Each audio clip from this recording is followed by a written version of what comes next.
안녕하세요. 저는 우이당이라고 합니다. 저는 균형회복 자연학교라고 일반인을 상대로 자연 건강이나 자연 치유, 자연적인 어떤 그 회복, 질병 회복에 대해서 쭉 강의를 해왔어요. 여러분들에게도 지금 처음 이런 온라인상의 강의이기는 하지만은 여러분들이 갖고 있는 어떤 건강상의 문제라든가 아니면 가족에 있어서의 어떤 그런 문제 같은 것이 이번 시간에 어떤 형태로든 도움이 될 수 있도록 한번 최선을 다해 보겠습니다. 저는 지금 대부도에 살고 있어요. 대부도 소금을 조금 더 명품화 사업을 하려고 하는데 선생님이 좀 그거를 좀 맡아주셨으면 좋겠다라는 그런 청이 있어갖고 그래서 처음으로 이제 소금의 중요성 그리고 소금의 가치에 대해서 전파하는 일을 하게 됐고 또 그것에 떠밀려서 이렇게 대부도까지 오게 됐어요. 그러나 다 내놓지는 마시고요. 연구하면 우리가 시간이 없기 때문에 약간 아니 그동안 사실은 유료 강의만 했는데 무료 강의는 안 돼요. 강의를 듣게 되신 분들에게는 전 개인적으로 굉장한 행운의 시간일 거라고 생각합니다. 네. 저도 그렇게 생각 동의합니다. 질문이 있으시면 언제라도 해주십시오. 기왕에 마련된 시간을 후회되지 않게 최선을 다해서 봉사하겠습니다. 성경에 나오는 빛과 소금이 신이 말하는 소금하고 어떤 차이가 있는가라고 했어요. 그때 저는 그 질문을 받고 사실 깜짝 놀랐어요. 그분의 신앙심의 어떤 진지함, 어떤 열정, 그리고 하느님이 하신 최초의 말씀에 대해서 진지한 어떤 고민, 궁금함에 대해서 굉장히 일반 사람들이 단지 재벌이라고 생각하는 그런 차원의 분이 아니구나 하는 생각을 하면서 저도 그 질문을 받고 아주 심사숙고해서 대답해 드린 적이 있어요. 여러분 빛과 소금하면 일반 사람들이 생각하는 거는 하늘에서 쬐는 빛, 바다에서 맺힌 소금, 암염 이 정도로 생각을 해요. 그런데 우리가 성경이라고 얘기하는 것은 뭐죠? 경이 된 거는 그것이 하나의 우주의 궁극의 진리를 담고 있기 때문에 경이라는 이름으로 붙여진 거거든요. 성스러운 경이라는 말씀 아니겠어요? 어떻게 하나님이 빛과 소금이라는 말씀을 하셨을까요? 빛이 없으면 생명이 한시라도 존재할 수 있을까요? 여러분 잘 생각해 보세요. 소금이 없으면 또 생명이 한시라도 지속이 될 수 있을까요? 빛은 공간의 엑기스가 빛이에요. 공간의 엑기스, 공간을 공간으로 만드는 것이 빛이에요. 소금은 물질의 엑기스, 물질의 기원, 물질의 근원이 소금이에요. 그래서 빛이 곧 소금이고 소금이 곧 빛인 거예요.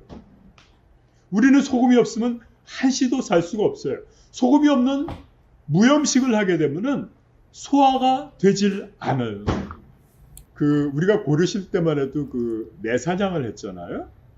매사냥을 할 때 우리가 매에게 먹이는 고기에 소금간을 내서 먹이거든요. 이 소금간을 한 고기를 먹게 되는 순간부터 매가 어떻게 되죠? 늑대를 잡아 올릴 만큼 아주 어마어마한 힘을 가지게 돼요. 오로지 주도적이고 주체적으로 소금을 취할 수 있는 존재는 모든 만물 중에서 인간밖에 없어요.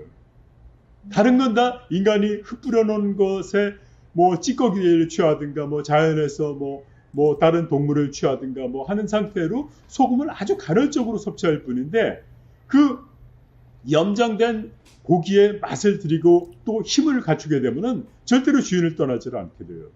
또 힘이 어마어마해지고. 여러분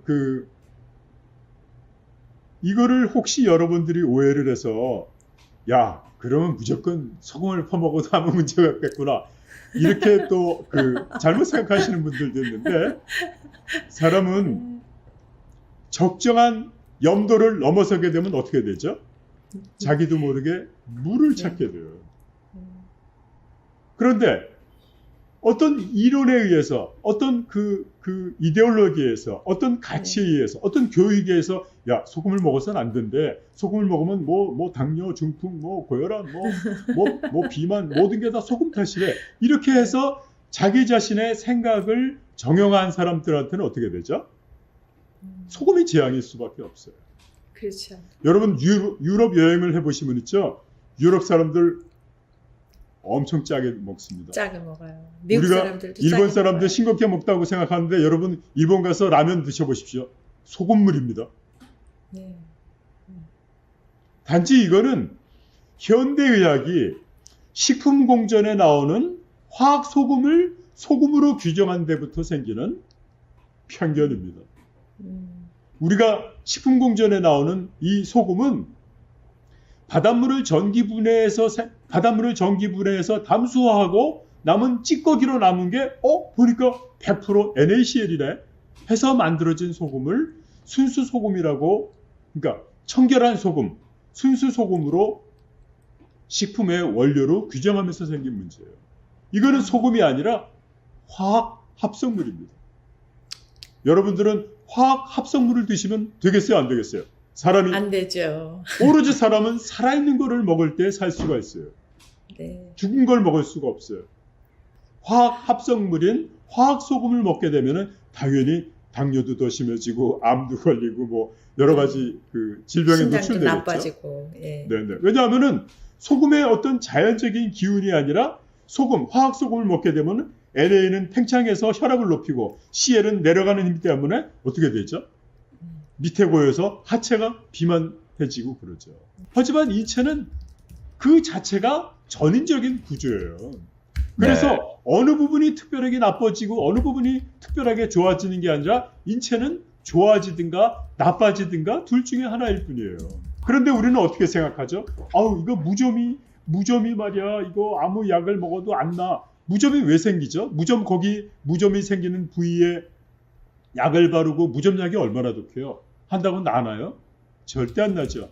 무좀이 생기는 거는 무좀이 생기는 부위에 기혈이 닿지 않기 때문에 피부가 부패하는 일종의 하나의 자연현상일 뿐이에요.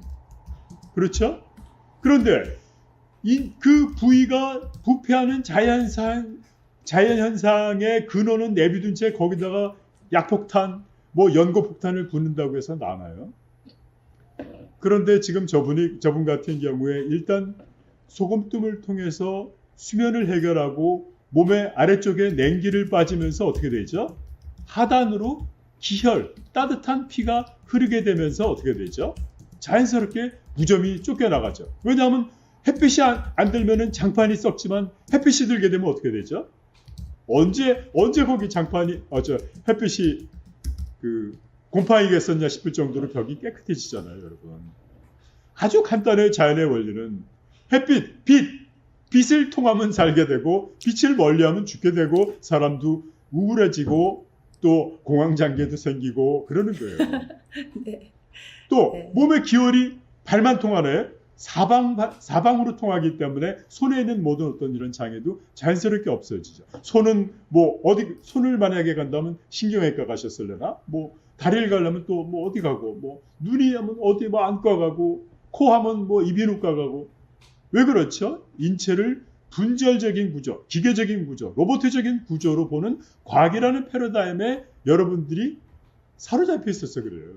인체는 오로지 전인적인 구조예요. 발가락 끝에 가시 하나가 박혀도 그 통증을 느끼는 거는 발가락 부위가 아니라 내 온몸이 아프다니까.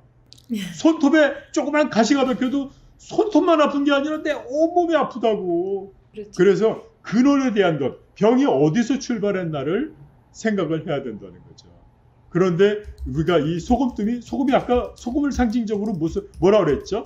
균형을 맞추는 강력한 힘이 있기 때문에 우리가 음식에도 소금 타고 또 세상에 그렇게 넘치도록 소금을 이렇게 하느님이 내주신 이유도 지상에는 모든 생명이 살 수 있게끔 하는 최대의 자원, 최소한의 기본 엘리먼트이기 때문에 이렇게 풍부하게 주어진다는 거죠. 이 동양적 사유의 틀로 어떻게 우리가 소금이 왜 그 성경에서 말하는 빛과 소금이라는 그 대별되는 가치로 자리 잡을 수 있는가에 대해서도 여러분들이 기회가 돼서 조금 더 깊이 들을 수 있으면 여러분들의 신앙심을 보다 깊이 이해하고 받아들이고 하나님의 그 말씀하신 그 상징적인 어떤 의미에 보다 깊은 어떤 접근을 갖게 될 기회가 될 거라고 봐요.